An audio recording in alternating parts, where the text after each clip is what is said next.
O Senhor esteja convosco. Proclamação do Evangelho de Jesus Cristo segundo Mateus. Naquele tempo, Jesus foi à região de Cesareia de Filipe e ali perguntou aos seus discípulos: Quem dizem os homens ser o Filho do Homem? Eles responderam: Alguns dizem que é João Batista, outros que é Elias, outros ainda que é Jeremias ou algum dos profetas. Então Jesus lhes perguntou: E vós, quem dizeis que eu sou? Simão Pedro respondeu: Tu és o Messias, o Filho do Deus vivo. Respondendo, Jesus lhe disse: Feliz és tu, Simão, filho de Jonas, porque não foi um ser humano que te revelou isso, mas o meu Pai que está no céu. Por isso eu te digo que tu és Pedro, e sobre esta pedra construirei a minha igreja, e o poder do inferno nunca poderá vencê-la. Eu te darei as chaves do reino dos céus. Tudo o que tu ligares na terra será ligado nos céus. Tudo o que tu desligares na terra será desligado nos céus. Palavra da salvação.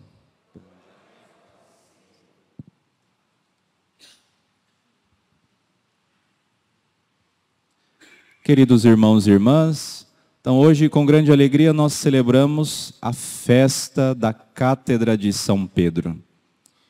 Cátedra aqui enquanto cadeira mesmo, ou seja, a cadeira de São Pedro.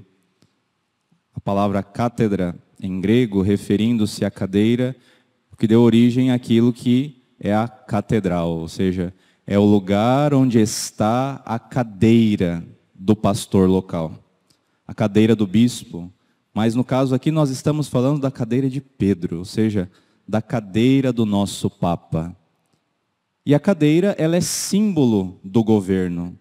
A cadeira, ela é símbolo daquilo que é o ensinamento correto sobre quem é Jesus Cristo. E uma coisa muito bonita que celebramos hoje é exatamente como acontece então a edificação da igreja, dessa igreja catedral. Vejam só, no âmbito material, nós primeiramente, quando se constrói uma catedral, você primeiro constrói todo o edifício e lá pelos acabamentos você vai e coloca. Pensa, compra, faz a cadeira do bispo. Não tem sentido você primeiro colocar a cadeira no lugar, depois construir a catedral em volta, Fisicamente, materialmente é assim que acontece. Só que espiritualmente é o contrário. Espiritualmente, primeiro precisa haver essa cadeira. Primeiro precisa haver esse lugar a partir do qual, então, a catedral espiritual ela é edificada.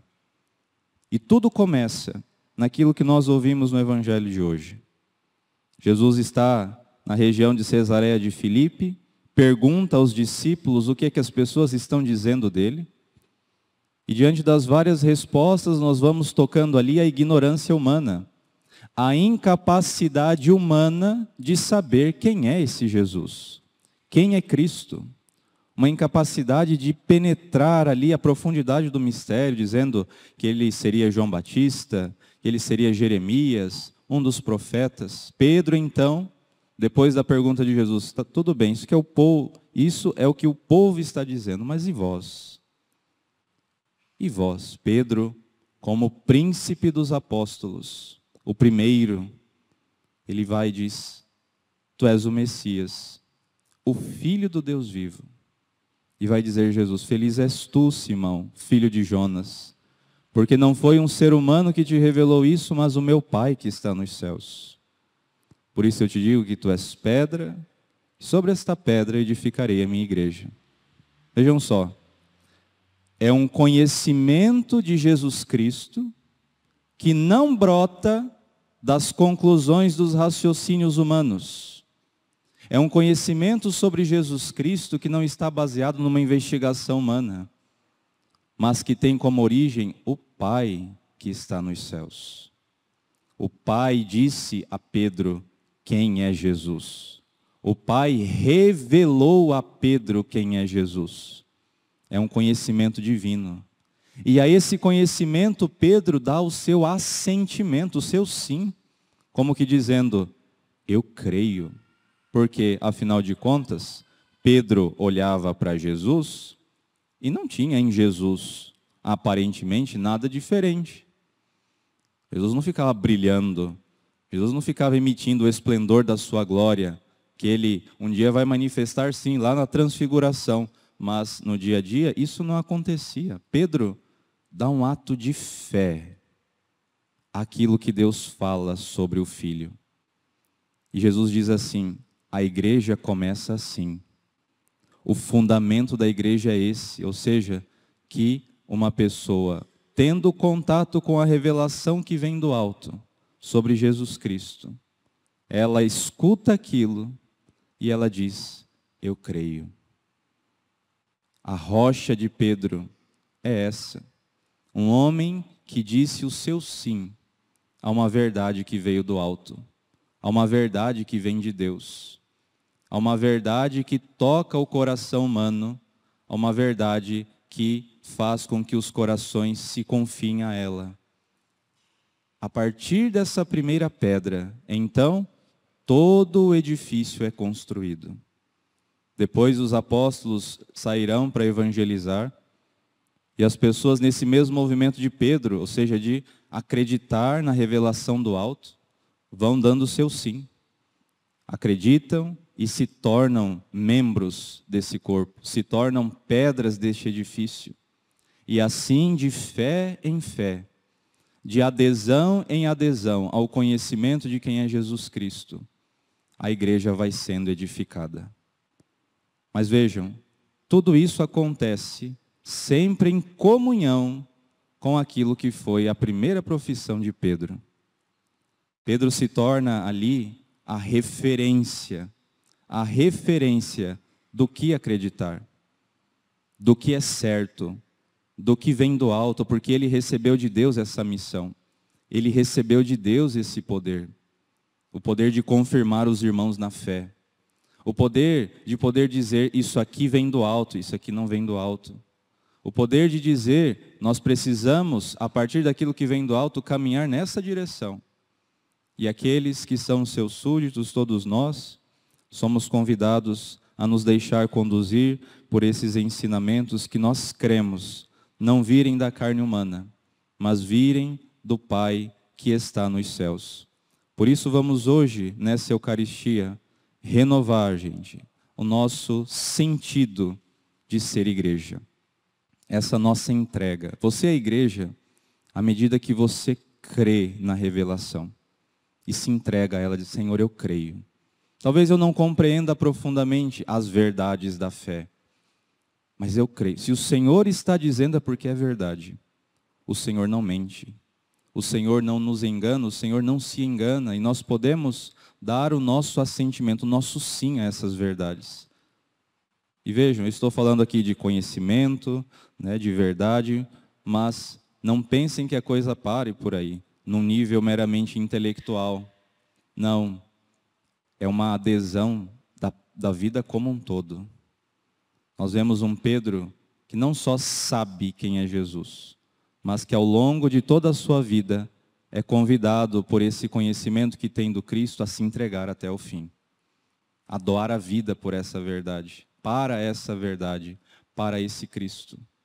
Na comunhão com Ele, pela fé, ele vai sendo santificado.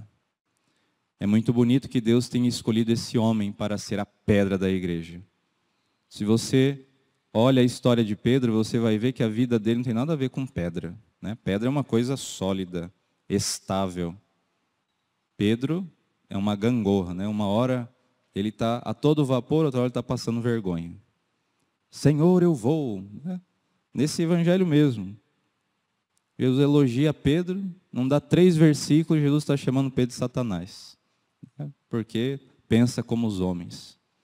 Essa é a pedra que Deus escolheu para ser o fundamento da igreja, para dar esperança a todos nós, para mostrar que não é a força de Pedro quem mantém a igreja de pé, e para entender que para que nós fiquemos de pé, como Pedro, nós não podemos confiar nas nossas. E por isso é a união de Pedro com Cristo que dá a ele a graça de se configurar ao Senhor no martírio, na crucificação que depois ele vai viver. Nós também somos convidados hoje a cultivar essa união com Deus sempre. Por mais instáveis, por mais inconstantes que sejamos, lutemos para permanecer unidos a Ele, pela fé e no amor, permitir que a nossa vida vá sendo transformada naquilo que Deus espera de nós como igreja. Rezemos nesse dia de forma especial pelo nosso Santo Padre, o Papa Francisco. Como na primeira leitura, São Pedro diz que ele é testemunha dos sofrimentos de Cristo, que o nosso Papa, nesse tempo de enfermidade, também seja para o mundo isso também. Uma testemunha no meio dos sofrimentos, como Cristo sofreu, ele também, com muito amor e generosidade, possa viver esse tempo de enfermidade. Rezemos pelo nosso arcebispo Dom Mário. Hoje faz 3 anos da sua nomeação como arcebispo da nossa arquidiocese. Elevemos a Deus as nossas preces pelos nossos pastores, para que sejam como Pedro, conhecedores de Jesus Cristo, pela fé, e possam edificar a igreja pela sua vida de doação e de santidade. Louvado seja nosso Senhor Jesus Cristo.